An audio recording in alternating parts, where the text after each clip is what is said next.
ఎప్పుడైతే రేవంత్ రెడ్డి గారి ప్రభుత్వం వచ్చిందో ఆనాటి నుండి ఈనాటి వరకు కూడా జాగృతి ఆధ్వర్యంలో వివిధ సంఘాల ఆధ్వర్యంలో పూలే గారి విగ్రహాన్ని అసెంబ్లీలో పెట్టాలనేటటువంటి నినాదం తీసుకొని గత సంవత్సరం జనవరిలో మేము ఏదైతే కార్యక్రమం మొదలుపెట్టినామో దాన్ని రాజకీయంగా బీసీలకు రిజర్వేషన్లు సాధించుకోవాలనేటటువంటి పెద్ద విస్తృతమైనటువంటి లక్ష్యాన్ని తోడు చేసుకొని ఈ సంవత్సర కాలంగా రకరకాలుగా ఉద్యమాలు చేసినాం. అది మీ అందరు కూడా తెలిసినటువంటి విషయం. మరి ఆ ఉద్యమాలకు తల ఒగ్గి కాంగ్రెస్ పార్టీ ప్రభుత్వం డెడికేటెడ్ బీసీ కమిషన్ వేయాల్సినటువంటి పరిస్థితి ఏర్పడ్డది. డెడికేటెడ్ బీసీ కమిషన్ ద్వారా లెక్కలు చేయాలి, ఎన్యూమరేషన్ చేయాలి అని మేమందరం కోరినా కూడా మా మాట పట్టించుకోకుండా ప్లానింగ్ కమిషన్ ద్వారానే ఇవాళ ప్లానింగ్ డిపార్ట్మెంట్ ద్వారా ప్రభుత్వం సర్వే చేయించడం జరిగింది. దానికి ప్రభుత్వం చెప్పినటువంటి సాకు ఏంటిది? ప్లానింగ్ డిపార్ట్మెంట్ దగ్గర మాత్రమే మనుషులు ఉన్నారు, మెన్ అండ్ మెషినరీ ఉన్నారు కాబట్టి ప్లానింగ్ డిపార్ట్మెంట్ నుంచి సర్వే చేసినామని చెప్పింది. ఓకే, వెల్కమ్ చేసినాం. కానీ ఆ సర్వే ఇవాళ ప్రతి ఒక్కరి మనసులలో ఉన్నటువంటి విషయం సరిగ్గా జరగలేదనేటటువంటి ఆలోచన ప్రతి ఒక్కరికి ఉన్నది. మీరు ఏ గ్రామంలో చూసినా, ఏ పట్టణంలో చూసినా మా ఇంటికి రాలేదు అనేటటువంటి ఒక మాట అన్ని చోట్ల వినబడుతున్నటువంటి మాట. ఇది నేను చెప్తున్నది కాదు, అన్ని కుల సంఘాలు, అన్ని రాజకీయ పక్షాలు ప్రతి ఒక్కరు కూడా మాట్లాడుతున్నటువంటి మాట. ఒకవేళ సర్వే సమగ్రంగా జరగకపోతే మరి ప్రభుత్వం ఇచ్చినటువంటి డేటా కరెక్టా కాదా అనేటటువంటి అనుమానం ఒకటి వస్తున్నది. ఇవాళ మీకు ఇక్కడ ఒక లెక్క నేను చెప్పదలిసి చాలా ముఖ్యమైనది, తెలంగాణ సమాజానికి చేరవేయవలసిందిగా మీడియా మిత్రులు నేను కోరుతా ఉన్నా. ఈ దేశంలో 2011లో జనాభా లెక్కలు చేయడం జరిగింది. 2011లో చేసినటువంటి జనాభా లెక్కలలో మన తెలంగాణ ప్రాంతంలో 83 లక్షల ఇండ్లు అంటే 83 lakh హౌస్ హోల్డ్స్ ఉన్నాయని చెప్పింది.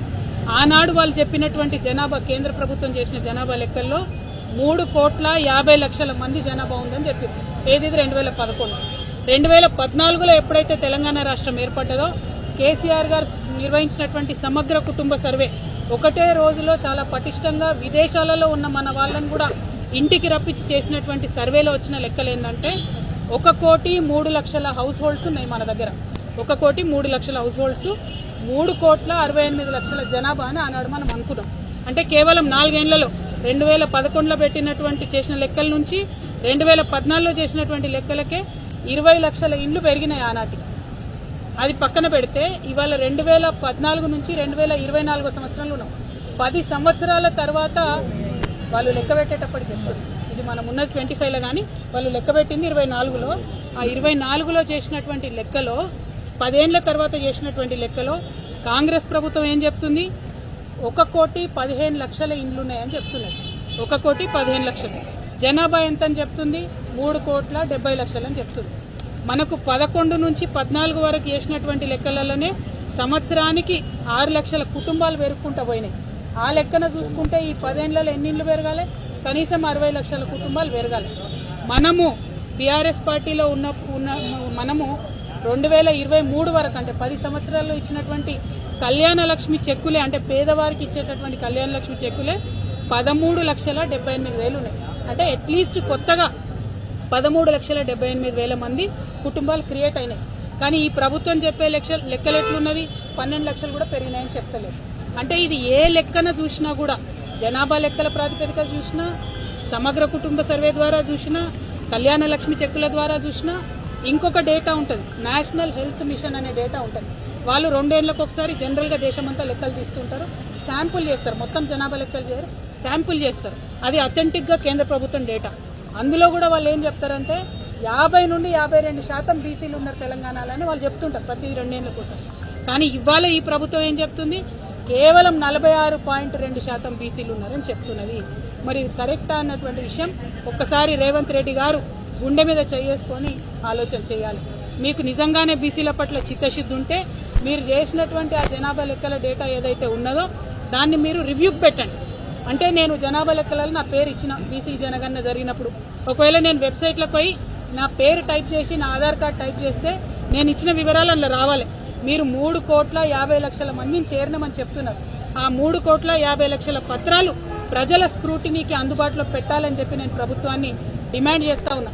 తెలంగాణ రాష్ట్ర ప్రభుత్వం పక్షాన ఒక చిత్తశుద్ధితోటి బలైన వర్గాలకు న్యాయం జరగాలని మా రాహుల్ గాంధీ గారి ఆకాంక్ష మేరకు కులాలకు సంబంధించిన సర్వే ఒక శాస్త్రీయ పద్ధతిలో రాష్ట్రంలో ఉన్నటువంటి ఐఏఎస్ అధికారులందరినీ వినియోగించి 1,00,000 మంది ప్రభుత్వ ఉద్యోగులను గ్రామాన ఇంటింటికి పంపి ఈ యొక్క సమాచార సేకరణ చేసి ఇలా ప్రజల ముందు ఉంచినాం. నేను ఇవాళ కూడా పత్రికల్లో చూసిన కొంతమంది బలహీన వర్గాల మేధావులు, కొంత బలహీన వర్గాలకు సంబంధించినటువంటి సంఘాల వాళ్ళు ఇదేదో తప్పు జరిగినట్టుగా మాట్లాడుతారు. నేను అందులో పాల్గొన్న ముఖ్యులందరికీ విజ్ఞప్తి చేస్తా ఉన్నా, ఈ రోజు మధ్యాహ్నం రాష్ట్ర మంత్రిగా కంటే ప్రభుత్వంలో బలహీన వర్గాల బిడ్డగా లేదా సమాజంలో ఒక బలహీన వర్గాల బిడ్డగా మీ సంశయాలను తీర్చడానికి మేము ఒక ప్రతినిధి బృందంగా మీరు ఏడికి రమ్మంటే అక్కడికి రావడానికి సిద్ధం. దయచేసి స్వతంత్రం వచ్చినాక ఇప్పటి వరకు లేనటువంటి ఒక కులాల లెక్క ఇలా కులాల లెక్క దొరికింది. మనకు న్యాయం జరగడానికి కొరకు 46%, 56%, 70%, 90%, ఆ శాతానికి న్యాయం జరగడానికి ఒక రోడ్ మ్యాప్ ఇవ్వని ప్రచారం చేద్దాం. ఇప్పుడు జరిగినటువంటి ఇన్ఫర్మేషన్ ఎగ్జిక్యూషన్ తీసుకుపోదాం.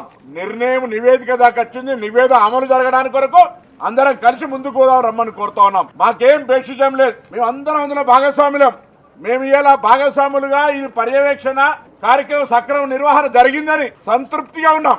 మేము సంతృప్తి అధికారంలో ఉన్నాం కాబట్టి కాదు, ప్రభుత్వ పనితీరు పార్టీ ఆలోచన విధానం తెలుసు కాబట్టి ఇలా మీ అందరికీ కోరుతా ఉన్నాం. మీ అనుమానాలను నివృత్తి చేయడానికి మేముగా మీ దగ్గరికి రావడానికి సిద్ధంగా ఉన్నాం. దయచేసి ప్రెస్ కాన్ఫరెన్స్ పెట్టి పబ్లిక్ ను కన్ఫ్యూజ్ చేయడం, ఏదో కొంత రాజకీయ పరంగా జోక్యం చేసుకోవడం వద్దు అని కోరుతా ఉన్నాం. ఇలా మనం ఒక ఉదాహరణ, స్వాతంత్రం వచ్చినప్పుడు గ్రామీణ ప్రాంత ప్రజాప్రతినిధులం. ఒక గ్రామానికి రోడ్డు లేకపోతే దీర్ఘకాలిక సమస్య అయితే రోడ్డు ఫార్మేషన్ చేసినాం.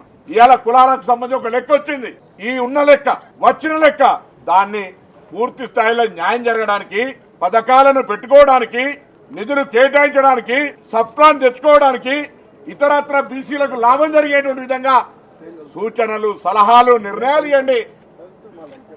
గుడ్డు మీద ఎంటికలు లెక్క పెట్టినట్టు ఇంకోటి ఏదో చేసినట్టు అద్దు. దయచేసి మీ అందరికి కోరుతా ఉన్నా, ఘర్షణ లేదు. ఇలా బలహీన వర్గాలకు న్యాయం చేయాలనేటువంటి ఒకటే ఆకాంక్ష. ఆ ఆకాంక్షకు అనుగుణంగా ఇవాళ సిఎల్పి మీటింగ్ అయిన తర్వాత మీ దగ్గరికి వస్తాం. అందులో ఉన్న వాళ్ళంతా మిత్రులమే, కలిసి పనిచేసినటువంటి వాళ్ళమే.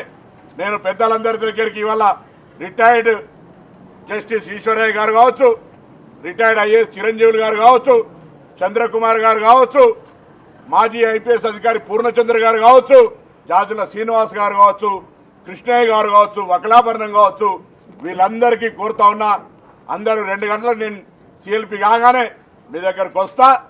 మా కార్యాలయం నుంచి మీరు ఎక్కడికి రమ్మంటే అక్కడికి మేము అందరం కూడా వచ్చి జరిగిన పరిణామం అంతా కూడా మేము వివరించడానికి సిద్ధంగా ఉన్నాం. దయచేసి ఇలా ఒక కొత్త ప్రక్రియ, ఒక సమాచారం దేశంలో 29 రాష్ట్రాలు ఎక్కడ లేని విధంగా ఇలా ఒక సమాచారం తెలంగాణ ప్రభుత్వం సేకరించింది.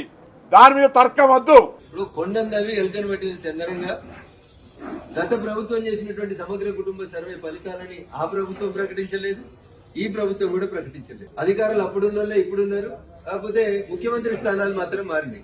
అప్పుడు ప్రతిపక్షంలో ఉన్న ఇప్పుడు పాలకపక్షం అయింది. సమగ్ర కుటుంబ సర్వే ముఖ్య ఉద్దేశం గాని, కులగణన ముఖ్య ఉద్దేశం గాని కాంగ్రెస్ పార్టీ ఏం చెప్పిందంటే, ఏ కులాలకు సంబంధించి ఎంతమంది ఉంటే ఆ జనాభా నిష్పత్తి లోపల దామాషా పద్ధతిలో వాళ్ళని అధికారంలోకి తీసుకొస్తామని చెప్తున్నారు. నేను అడుగుతున్న ఈ రాష్ట్ర ముఖ్యమంత్రిని, పిసిసి అధ్యక్షుల వారిని లేదా రాహుల్ గాంధీ గారిని, లీడర్ ఆఫ్ అపోజిషన్ అడుగుతున్నా, తెలంగాణలో బీసీ కులగణన తర్వాత మీ పార్టీ చెప్తున్న లెక్కలు 100కి 50% మంది తెలంగాణలో బీసీలు ఉన్నారని చెప్తున్నారు. అయ్యా రాహుల్ గాంధీ గారు, మీ అసెంబ్లీ మీ ముఖ్యమంత్రి గారు చేసిన ముచ్చట మీరు వినుంటే మరి 50% కంటే ఎక్కువ జనాభా ఉన్నటువంటి వ్యక్తులకి ముఖ్యమంత్రి పదవి ఇస్తారా? ఎవరికి ఇస్తారనేది రాహుల్ గాంధీ చెప్పాలి. కులగణన మందిని బదనాం చేసేందుకేనా, మనం పాటించేందుకేనా? స్వామి వివేకానంద చెప్పినట్టు బోధించే కంటే ముందు ఆచరించాలంటే తెలంగాణలో ఉన్న 18 కేబినెట్ మంది మంత్రులలో 10 మంది మంత్రులు బీసీలు ఉండాలి. ఇస్తారా? ఇవాళ ఇచ్చినాయి 2, 12 2 ఇచ్చిర్రు. అయ్యా రేవంత్ రెడ్డి గారు ఇంకా 6 ఖాళీలు ఉన్నాయి. ఈ 6 బీసీలకు ఇస్తామని చెప్పే దమ్ము ధైర్యం రాహుల్ గాంధీ గారికి కానీ, మహేష్ కుమార్ గౌడ్ గారి కానీ ఉందా? లెక్కలు తప్పైనాయా, ఒప్పైనాయా? 2014 ఉన్న జనాభా 2024లో తగ్గుతుందా, పెరుగుతుందా? భూతద్దాలు పెట్టి తర్వాత మాట్లాడుకుందాం. బట్ మీరు ఫెయిర్ గా చెప్తుంది ఏంది, రఫ్ గా చెప్తుంది ఏంది? మేమందరం లెక్కలు చేయకుండానే చెప్పింది కూడా కదే. బీసీ కులాల జనాభా 50% ఉంటది. ఎంతమంది ఉంటే కానీ మంత్రి పదవులు ఇయ్యండి, 18లో 10 ఇయ్యండి. అప్పుడు కాంగ్రెస్ కి చిత్తశుద్ధి ఉందని తెలుస్తుంది. చిత్తలేని శుద్ధి, చిత్తం మీద ఉన్నది, పైకం మీద ఉన్నది శుద్ధి అనేటువంటి పరిస్థితిని కాంగ్రెస్ పార్టీ కులగణన తర్వాత చెప్పాలనుకుంటే కాంగ్రెస్ పార్టీకి అది బూమరాంగ్ అవుతుంది. 2014 జనాభా లెక్కలకి సమగ్ర కుటుంబ సర్వేకి సాంకేతిక ఏడుంది అని అడిగింది ప్రభుత్వం. ఇలా కాంగ్రెస్ మంత్రులు మాట్లాడుతుండ్రు సమగ్ర కుటుంబ సర్వేకి సాంకేతిక ఏడుందని. సమగ్ర కుటుంబ సర్వే జరగలేదా? ప్రభుత్వం దగ్గర రిపోర్ట్ కాగితాలు ఉన్నాయా లేవా? కేసీఆర్ అంటే ఆయన సమగ్ర కుటుంబ సర్వే కాగితాల్ని సంకలం పెట్టుకుని ఫామ్ హౌస్ కు పోయిందా? ఒకవేళ సమగ్ర కుటుంబ సర్వే కాగితాలు రాష్ట్ర ప్రభుత్వం దగ్గర సెక్రటరియట్ లేకపోతే చీఫ్ సెక్రటరీ గారు కంప్లైంట్ పెట్టండి. 100 కోట్ల ప్రజాధనాన్ని ఖర్చు పెట్టి సమగ్ర కుటుంబ సర్వే చేసిండ్రు. ఆ కాగితాలు ఏడికిపోతాయి? ఆ రిపోర్ట్లను ఏడికిపోయినాయి? కంప్యూటర్ డిస్క్లు ఏడికిపోయినాయి? యూ కంపేర్ 2014 ఉన్న బీసీ జనాభా ఎంత, 2024 ఉన్న బీసీ జనాభా ఎంత? అన్ని కులాలు పెరిగేది ఎట్లా, బీసీ కులాలు తగ్గేది ఎట్లా? కామన్ సెన్స్ కదా. ఈ మాత్రం కూడా ఆలోచించకుండా కాంగ్రెస్ పార్టీ మేం చేసినాం ఈ చేసుడు కాదు. ఆ ఫలితాలని ఆ కులాలకి ఇచ్చినాక మాట్లాడాలి. కాబట్టి కాంగ్రెస్ పార్టీకి చిత్తశుద్ధి లేదు. కులగణన అనేది వాళ్ళు ఒక బహానాగా పెట్టుకున్నారు. రాష్ట్ర ప్రభుత్వ వైఫల్యాలని కప్పిపుచ్చుకోవడానికి మేమేదో చేసినాం అని సంకలు గుద్దుకునే కార్యక్రమం తప్ప దాంట్లో ఏం లేదు. అందుకని మా గౌరవ బీసీ కాంగ్రెస్ మంత్రులకి ఇద్దరికి కూడా నేను చేసే అప్పీల్, మా మీద కాదు అరవాల్సింది మీరు. పోయి మీ ముఖ్యమంత్రి గారితో లొల్లి పెట్టుకోరి. 12 7 మాయి ఖాళీ చేయి 5 అని అడుగుండ్రి, లేకపోతే ఇంకారు కొత్త ఇయ్యండ్రి, మా బీసీలకు ఇయ్యండి అని కొట్లాడుర్రి. మేము మాట్లాడుతున్నాం, మీరెందుకు మాట్లాడారు? ప్రతిపక్షాల మీద మాట్లాడేందుకు వచ్చిన నోరు మీ ముఖ్యమంత్రి మీద మాట్లాడాలి. జనాభా దావాజు ప్రకారం మంత్రి పదవులు ఇవ్వమని అడుగుండ్రి. 20% ఉన్న ఎస్సీలకి 20% మంత్రి పదవులు ఇవ్వమని అడుగుండ్రి. కాంగ్రెస్ పార్టీ ప్రతి దగ్గర బీజేపీని అంటది మైనార్టీలను మోసం చేస్తున్నారని. తెలంగాణలో ఒక్క మైనార్టీ మంత్రి ఉన్నాడేమో చెప్పమను రేవంత్ రెడ్డిని, రాహుల్ గాంధీని చెప్పమనుండ్రి. 10% 12% ముస్లింలు ఉన్నారన్నారు కదా, ఒక్క మంత్రి పదవిని ఇచ్చిండా ఈయన? అంటే ఎదురుంగున్న వాళ్ళని తిట్టేందుకు మాత్రం నోరు వస్తుంది ముఖ్యమంత్రి గారికి. కానీ వాస్తవాలను జీర్ణించుకునేటువంటి శక్తి కాంగ్రెస్ కి ఎప్పుడూ లేదు. కాబట్టి కులగణన మీద ఇన్ని గొంతులు లేస్తున్నాయి. ఎవరి గొంతులు? కాంగ్రెస్ గొంతులు లేస్తున్నాయి, బీసీ బిడ్డల గొంతులు లేస్తున్నాయి. వాటిని కూడా అనగదొక్కాలని మీరు అనుకుంటే అది మీ పార్టీ పతనానికి దారితీస్తే తప్ప ఇంకొకటి కాదు. నిజంగా ఎంత దుర్మార్గంగా మాట్లాడుతున్నారంటే, ఇప్పటి వరకు దేశంలో బీసీ కులగణన 1931 తర్వాత పాపులర్ ఏది సోషియో ఎకనామిక్ సంబంధించి బ్రిటిష్ కాలంలోనే జరిగింది. ఆ తర్వాత అఫీషియల్గా అథెంటిక్గా ఉన్న కులగణన ఏదైనా జరిగిందంటే ఇప్పుడే జరిగింది. అది ఇల్లు పోయి సర్వే చేసిర్రు. మరి గవర్నమెంట్ అధికారులను పంపించి సర్వేలు చేయించడం తగ్గింది. గత బీఆర్ఎస్ చేసినటువంటి కుల సర్వే, కుల సమగ్ర సర్వే వాళ్ళ కుటుంబం కోసం చేసిర్రు, మన కుటుంబాలన్ని పేరు మీద. అంతిమంగా ఆ కుటుంబ సర్వేను ఎక్కడికి పంపిర్రు? లిమ్కా బుక్ అంట. లిమ్కా బుక్ కోసం దుబాయ్ నుంచి వచ్చిర్రు పాపం, పేరు ఎక్కించుకోవడం అంటే సర్వేలో పాల్గొనడం కోసం, లేదా వేరే దేశాల నుంచి వచ్చిర్రు. ఆ సర్వేను ఆధారంగా తీసుకొని ఏదన్నా పథకం అమలు చేసిండ్రా? నేను అడుగుతున్నా ఇప్పుడు. మేము socio economic, education, employment, political, అదేవిధంగా క్యాస్ట్ సర్వేను మేము మా రాహుల్ గాంధీ గారి యొక్క డ్రీమ్, టార్గెట్, లక్ష్యము, ఆశయం, ఆకాంక్ష. ఒక పేషెంట్ను ఎక్స్రే తీస్తే ఆయన బాడీలో ఉన్నదంతా ఎట్లా బయటకు వస్తుందో, ఈ సమాజంలో కులాంతరాలు, అదేవిధంగా పేదరికము, కులాలు, వాటి అన్నీ కూడా బయటకు వస్తాయి. ఎక్స్రే లాగా కుల గణన జరగాలని చెప్తే మేము మరి రోజుకు ఒక 10 కుటుంబాలు, ఒక అధికారి 10 కుటుంబాలే ఆ రోజు 10 లక్షల మందిని ఉపయోగించారు బీఆర్ఎస్ పార్టీ. 10 లక్షల ఉద్యోగులు ఈ సర్వేలో పాల్గొన్నారా?